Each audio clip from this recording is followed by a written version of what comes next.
Well, I have an interesting background. I was born in Athens, Greece, in 1937, a few years before the World War.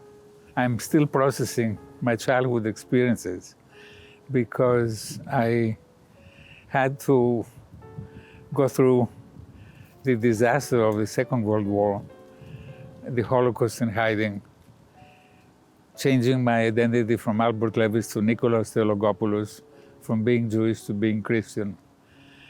And there's a kind of an interesting search for identity in the wisdom of Athens below Acropolis. I was going to school every day viewing Acropolis, the great temple of Athena, and reminding me of all the good philosophers of Athens. So I became a philosopher. This is not just your hospitality, this is an educational place. This is not a museum where you see art and separate aesthetic statements. This is a place where art is integrated as stories that resolve conflict. And what you're seeing in the number of exhibits is this kind of message of what is the creative process as a scientific phenomenon. And it is 3 pendulum oscillations. Each one is driven by a need to resolve conflict. So you move from passivity to activity, from antagonism to cooperation, from alienation to mutual respect. So my interest in buying an inn like the Wilburton was because I had published this book, making a statement that behavior is a science, and developing a workbook, which is a program of emotional education. And I felt my theory can make a difference. And I needed to display art. And so over the years, what I did here at the Wilburton is I created a museum of the creative process. So when you come up the driveway, you see 2 signs, hospitality and education. Wilburton Inn and Art to Science, Museum of the Creative Process.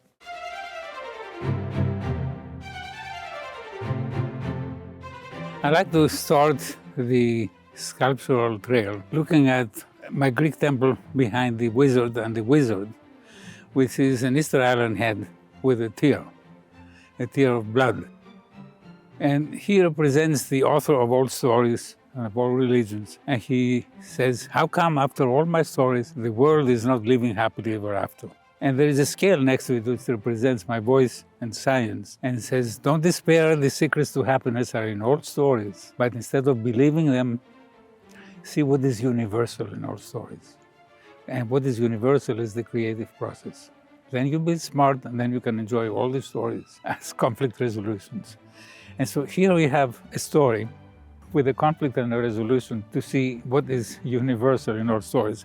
We have this lady who is a guest at the Wilburton, and she's surrounded by dragons. That's scary.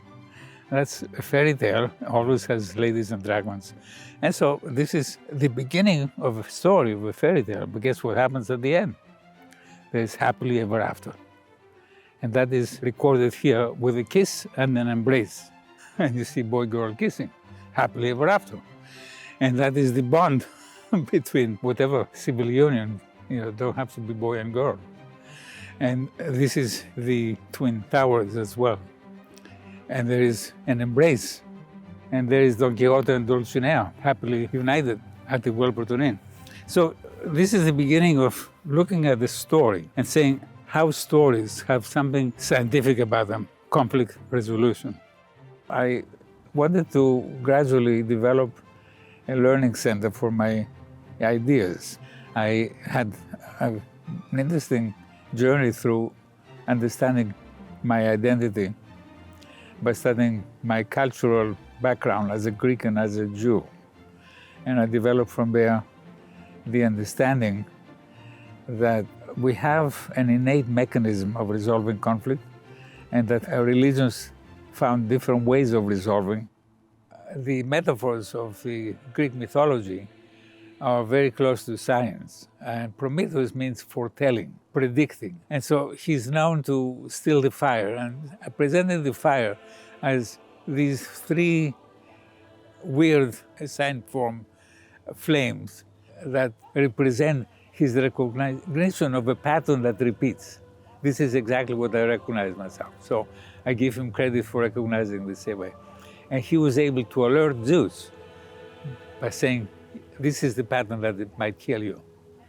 And so Zeus had to change the pattern from matriarchal domination, where a mother and the child kill a father. This happened to Earth, Sky, Time. Time, Cronus killed his father. And father curses him to be killed by his children. And so he swallowed the Olympians, and finally his wife saved Zeus, and Zeus came to kill him. This is the pattern that alerted Zeus, and he moved from matriarchy to patriarchy. And so this is the beginning of wisdom about conflict resolution. Now, we go further and say conflict resolution becomes a religion. And indeed, it became the religion of Zeus, the Olympic gods. They resolved the conflict of matriarchy, and they established a good dominant position in Greece as a religion. And they were the gods of Olympus. My analysis of Pandora's box is that it is the womb. And out of the womb comes potentially a child that can love you or kill you. But also we have, depending how you treat it, if you're afraid of it, like the Greek origin of matriarchy, like Zeus was afraid of his child. But if you are looking at the potential child as a lovable child, like the Jews are looking at the potential child as a Messiah, then you are respecting the child, and the child will love you. And so what I have here, Pandora representing coming out of the womb, out of a kangaroo pouch, is the four children of the Wizard of Oz story. I have more symbols. I have the deck of card signs. And then on top of it, I have the apples. There's an apple tree, and there are the apples that are forbidden and the apples that are enviable. So what I'm trying to show is what is the alternative of the sine curve. This is the four different modalities. And I'm presenting these as the four different ways of resolving conflict, symbolized by the deck of cards, by the children of the wizard, and by the apples of the cultures. Now, the two together complete the metaphor. What is the unconscious? The unconscious is the pendulum oscillation and the curves that we have there. And the unconscious is the alternative ways of resolving conflict, which are symbolized with Pandora's box. In the mythology, we have Prometheus' story evolving from the Prometheus identity to Epimetheus identity. Epimetheus is the guy who is married to Pandora. And then to Atlas. Atlas is the conclusion. And so here you have the Atlas, who is supposedly carrying the whole world. He's carrying the formulas of conflict resolution. So underneath you have a pendulum, and the formula of energy equals dependence in each times deviation. And then you have the formulas of the scale, which is about a change in the scale can be offset by removing the weight, putting another weight, or shifting the weight on the fulcrum, which represents passive to active, antagonistic to cooperative, alienation to mutual respect. And so this is what balances out emotionally. And this is science. And I call the metaphor here mezouza. So this is the Greek mezouza, because mezouza is about one God, which is the conflict resolution God, the loving God, the peacemaker, the creator. And what I'm saying is there is a science behind the creator, the creative process. And instead of, kind of being hostage to gods, we're saying, let's be free, understanding behavior as a science of conflict resolution. So this is what my Atlas is holding way up there. He's holding the answer to all the riddles of the world, to all the religions fighting each other. The Aztec matriarchal religion has a very cruel mother who is here. And she is demanding from her son, who is the sun, to kill her daughter, who is the moon. So here you have the dangerous beginning of the family with a lot of conflict, representing the sun and the moon in conflict, killing. This is where you have the pyramids with the blood sacrifices on top of them. So this is a little bit of information about the beginning of the family coming out of the jungle. Mothers are powerful, and they have a way of resolving conflict by dominating the family antagonistically. So here you see the transformation of the matriarchy of the Aztecs into the matriarchy of the Greeks as the woman who doesn't resolve conflict. She's fight and flight. She's beautiful, but she has wings of an eagle and she has the body of a lion. That is the woman who doesn't resolve conflict. And so I portray this woman as Helen of Troy, the woman who got us in trouble with the Trojan War, and as the beginning of a conflict that the Greek culture resolved by redefining the role of a woman into that of Penelope, who is the hero of the Greek culture, as she managed to stay faithful to her husband for 20 years of his being at war, as well as 10 years he was discovering the way home to Ithaca. And it wasn't an easy, short trip. But she was excusing herself from the suitors' parties who were besieging her by saying, "Let me finish this shroud." And she never completed it because she was unraveling it. So she was knitting in the daytime and unraveling at night. So this is the hero of the Greek culture, and the real story is about celebrating the vows at the end of the journey of the Odyssey. India is presented as the big wheels that represent the moon goddess waxing and waning like a big wheel, and also the powerful Kali who has 6 arms. And there is a concert in the test of how Shiva is standing and dancing on top of a child. I say this is the inner child. In reality, this is the child who obeys him, like Ganesha. This is the child that was on the way to Kali's bedroom that he decapitated and gave him an elephant head. But this is a child that is respected and saved. And this is a different family, the ascetic family. We respect women as sacred cows, and we respect the differences between castes without any competition between the Maharajas and the untouchables. So I'm presenting here this sculpture on top of wheels with cogs, because I'm showing how the person in this sculpture is not a big wheel like he's in Greece, but he's a cog of the wheel. So this is what happened to the Indian family as the legend traveled to China and Japan. So this is the Japanese definition, restructuring of family relations. So the good woman of India became the geisha of the Japanese culture. Beautiful, kind woman who is defined as pleaser of the dragon. And so the man is presented as respected as a dragon. And this is a culture that is very productive. So at the end of the sculpture, there are 2 big plows to show that cooperation in this culture is productive. But at the same time, there is a problem of alienation between genders. So Buddhism is about this culture of kindness which values control of desires, breathing, feeling good about oneself, and restraining oneself, one's desires. Desire is creating pain, and the breathing reduces conflict and pain.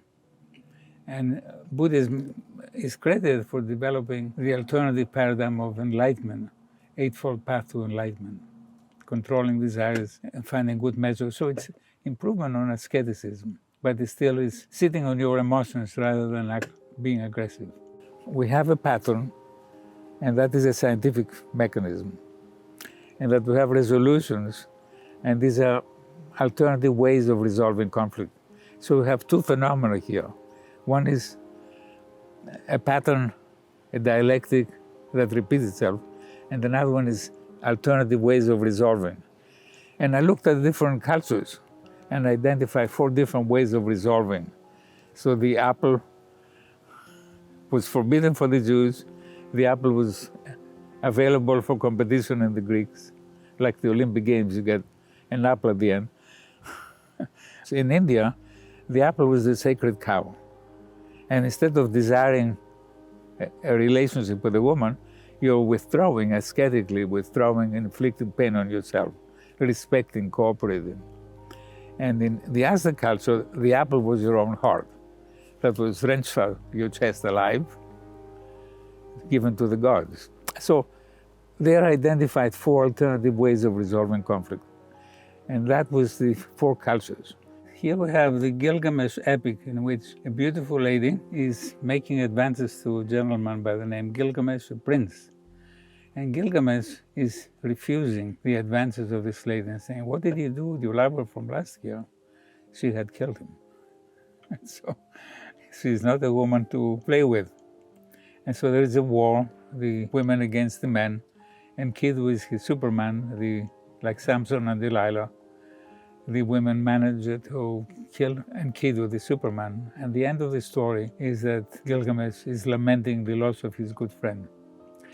The biggest kind of image of this is the beginning of the Bible as presenting Adam and Eve. And this is Eve, and there is the snake, which is the partner of getting in trouble and losing paradise. So the development of this story is that Abraham destroyed his father's pagan idols and created an alternative to the adoration of women, God being the hero, having created the world. And so we have a paradigm shift in this phase, which is the discovery of mutual respect between father and son, but also overlooking the power of women. These 3 sculptures represent the principles of conflict resolution. It's abstract art that has nothing to do with the artist with science, but simply he identified equilibrium principles. And the one is the pendulum going back and forth, passivity, activity. The other one is the big stone tipping clockwise or counterclockwise, antagonist versus cooperation.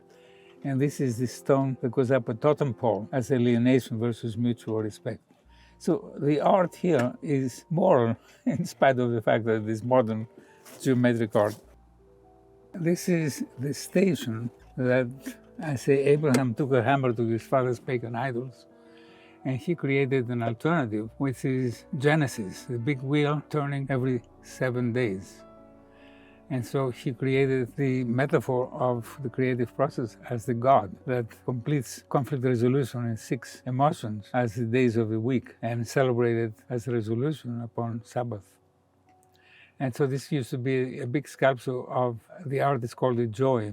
Barbara Kaufman was the artist, and I call it the Station of Broken Joy. It redefined family relations, and Abraham didn't have it easy. This symbolizes his wife who gave him a child, Ishmael. And she is a camel because she survived in the desert with her child as she failed to please Abraham in him choosing her child, Ishmael, as his heir to the throne.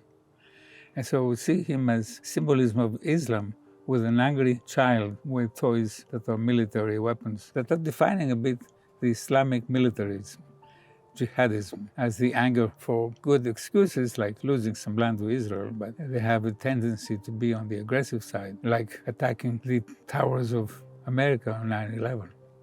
So this is representing Virgin Mary, the evolution of a woman from a monster that was in the matriarchal culture to an angel. And this represents in 6 steps and 3 formal operations, the completion of the sculptural exhibit of the epics of the goddess, showing how religions discovered how to improve the family and how to bring kindness and conflict resolution in bringing that. And this is representing how Christianity impacted Rome, and they shifted from celebration of cruelty in the Colosseum to celebrating self-sacrifice and compassion at the Vatican. Bill Harvey gave us this sculpture, which has 3 stations and a headstone. And I look at it as the 3 episodes of conflict resolution, Act 1, Act 2, Act 3. And what is remarkable is that each one of these stones has a mirror, and it represents the idea of creativity being self-reflexive. So this is the point where we shift from the paradigm of the epics of the goddess to understanding the stories of each culture in more detail.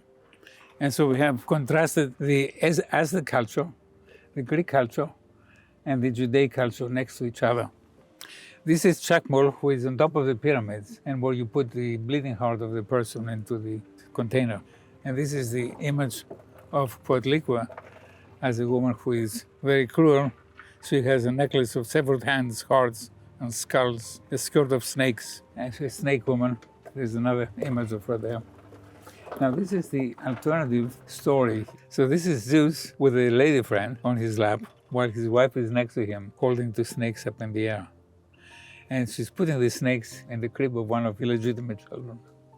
And she's stepping on that woman's ears as a cow. So this is the presentation of the change from matriarchy to patriarchy. And this is the image of Zeus eating his wife, Metis. You can see something coming into his mouth. And Athena is born out of his head. Athena is presented there with a shield of Medusa's head. She's armed. And one of the reasons she's so defended is because she does not want to have a man give her a child that might kill her. On the other side over there, you see the challenge to this kind of story of women being subordinated. So it's Aphrodite who is responding to Paris' appeal for the apple of the fairest. You give me the apple, I'll give you the most beautiful woman to be your lover. And it is an accident that that woman was married and she had taken her vows, and that was Helen of Troy. And this is the reason for the big war of Troy, where men said to Helen, you have made your vows, come back to us. And she says, come and get me like a sphinx, a lion. And then there is the Trojan War, which ends with the punishment of the hero of the Trojan War, Agamemnon, who comes home and his wife, who is represented over there as a real sphinx, kills him. And so Clytemnestra is not only breaking the vows, but she's attacking her husband. This is matriarchy still active in the Iliad. Now the alternative is the Odyssey, presented here with Odysseus, restraining himself tight on the mast of his boat to listen to the sirens presented in the waves below without losing control. Now this presents Odysseus' homecoming with his wife completing the shroud. There he is next to her, and there is his dog, Argos, and his son Telemachus. And then there is a boat full of gods who are coming to celebrate the humans resolving conflicts of relations. There is another part that is very difficult to deal with, which is the killing of Clytemnestra by her children. And so this is the sculpture that presents Electra and Orestes. Electra is crying, and Orestes is looking at his bloody hands, wondering, what have we done? This is the most tragic thing that can happen in a family. This is happening in divorce, where we have children caught between parents, but this is the most intense conflict the children can have. So the Greek story is tragedy as well as happiness. So we have seen the family grow from matriarchy to resolving conflicts in Greece with patriarchy. And here we come to the Judaic discovery of how to improve family relations by Abraham challenging his two wives. He had Hagar, a concubine, and Sarah, his wife, telling him God wants him to sacrifice a child, and asking them which would be willing to let him sacrifice a child. I think that was really testing the women's attitude. And one woman said, leave my child alone, I'll go to the desert. The other said to the child, listen to your father, carry the wood. And so the idea is here, Abraham testing good attitude and not wanting to kill his child and becoming friends with the child. And here you see a monument like Abu Simbel, where you have the three patriarchs on thrones and you have them at an equal level. This is a nice family reunion. And the matriarchs are presented as diminutive fort sculptures, along with two big birds, Horus birds, as bookends, which are represented as the concubines, with beaks to peck on the wives. So this is an interesting sculpture that presents the success of the Abrahamic family that inspired other cultures like Christianity and Islam. But at the same time, it has a conflict that is unresolved, which is the inequity between the genders. And so Christianity evolved eventually as the blend of the Greek feisty woman and the humble Jewish woman, as women getting in trouble, Jesus protecting them from being punished in the traditional way and creating a new concept of kindness, the Christian family, which proselytizes the world, and the Roman Empire becomes Christian bastion, eventually to succumb to Islam, another political development in the Middle East. There is a little bridging of the gap between art and science that has been examined by religions, by psychologists, by scientists, and it has failed to be bridged. You know, like we have many different definitions of what is, you know, the nature of the divine, what is the nature of psychology. in terms of the unconscious. Freud says the unconscious is libido and thanatos. Libido is sexuality, thanatos is aggression. And I'm saying something very different. I'm saying the unconscious resolves conflict. And that the unconscious leads us to understand personalities, wellness alternatives, rather than as psychology today, which has diagnostic categories that are medical. So if you go for therapy for your marriage, you have to have a medical diagnosis rather than emotional diagnosis, and it doesn't help you. Instead, we have very clear alternatives. The 4 children of the Wizard of Oz story represent the 4 relational modality alternatives, like Dorothy is dominant cooperative, the lion is dominant antagonistic. More you are a lion, more you're scared. So you understand the dynamics of kindness as well as antagonism. And the scarecrow on the Tin Man, on the submissive side, the scarecrow doesn't believe he can trust his mind, submissive, cooperative, and the Tin Man has no heart, and he is full of an armor to defend himself. So here you see personality types as wellness. Emotions are energy.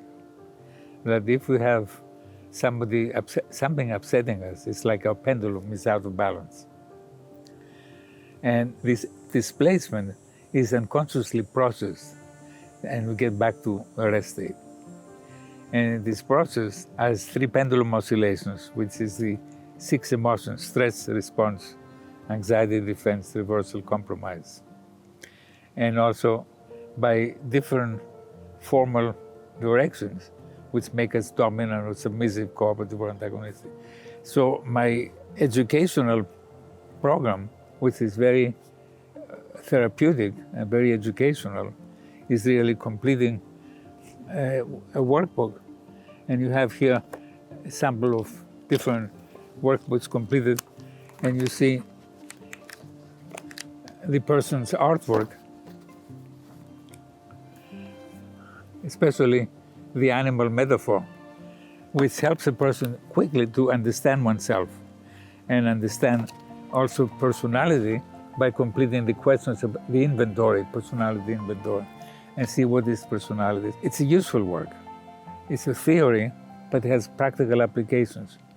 And it's wonderful to see how quickly a person gets smart about oneself and how it is important to have this education for everybody.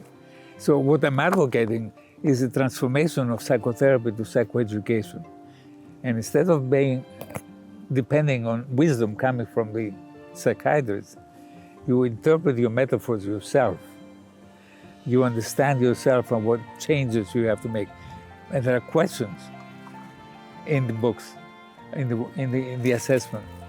And the assessment helps you to create the art, to create exchanges, a little drama, and to find ways about how that pertains to you, how it is your pattern that you repeat, and what changes you have to make.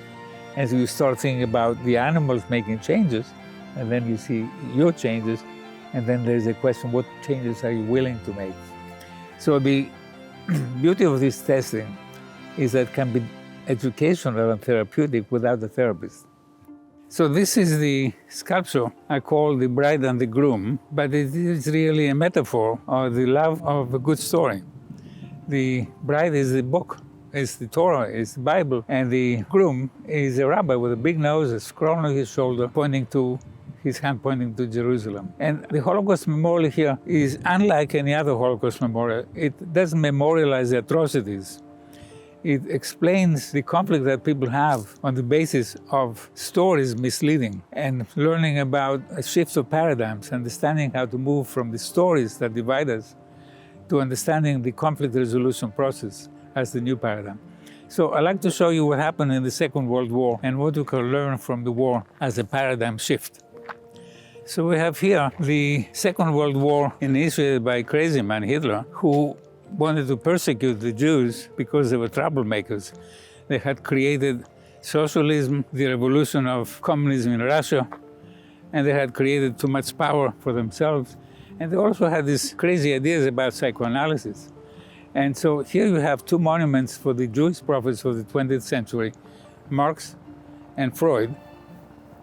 And then you have Hitler and his paradigm based on Darwin's theory of the person who is the fittest, entitled to kill anybody else who is weaker. And so I have put Hitler's bust behind bars on top of a pyramid of violet safe deposit boxes, behind furnaces and chimneys. And one of these furnaces has a symbol of a swastika. He destroyed Jews of Europe, and he destroyed Germany, and he destroyed Europe.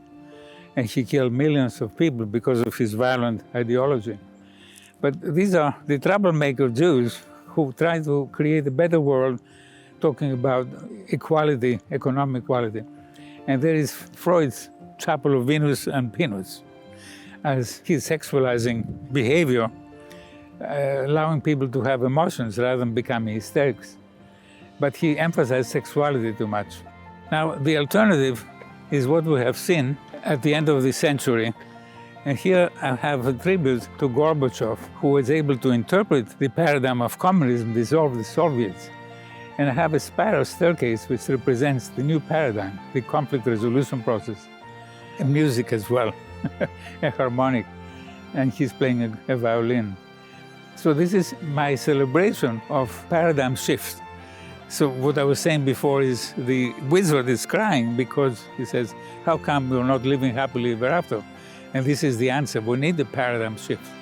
And this is the celebration that I have from the Holocaust, seeing something positive and healing, something that will help us to better understand ourselves, better understand religions, better understand leaders, and that help us to evolve to a new era, the science of conflict resolution, moral science. That's the chariots of Alexander the Great, which are invading Israel, Judea. This is the ideas of Hellenistic value system that influenced a lot the Jewish culture.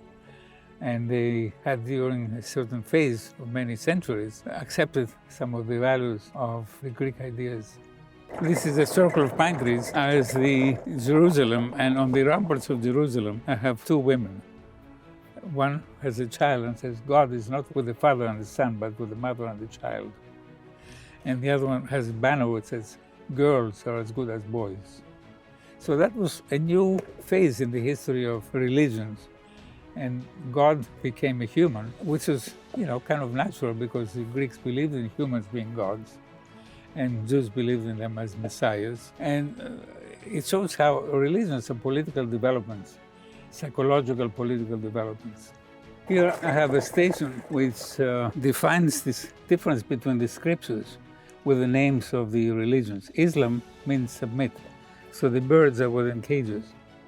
Israel means to wrestle with God, so the birds are tall, making songs, prayers, noise, discoveries, challenges.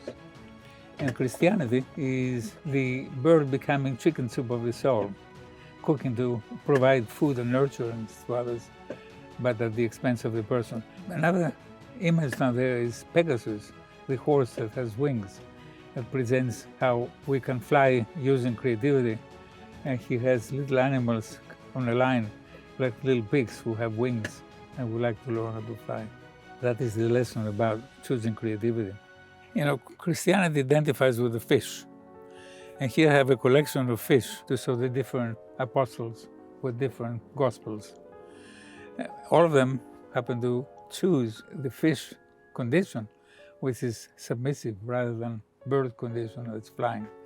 And over there I have an interesting choice between being an eagle and a fish, where you have animal metaphor test of mine, which asks you to draw two animals.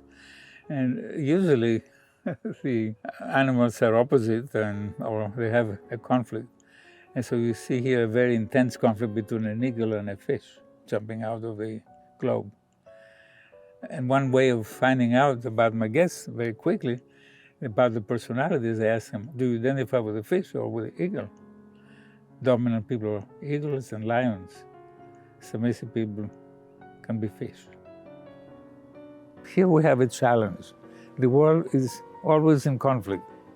And today our world is divided politically, internationally, and the world is needing a new and better understanding. So this is the end of the educational sculptural trail. So we have a number of exhibits that complement this educational experience of going to a museum to learn about psychology as a science, integrating religions into a science of morality, reconciling people, and helping people to resolve political, cultural, personal conflicts, benefiting from education rather than therapy. So come to the Wilburton and to spread the message. Thank you.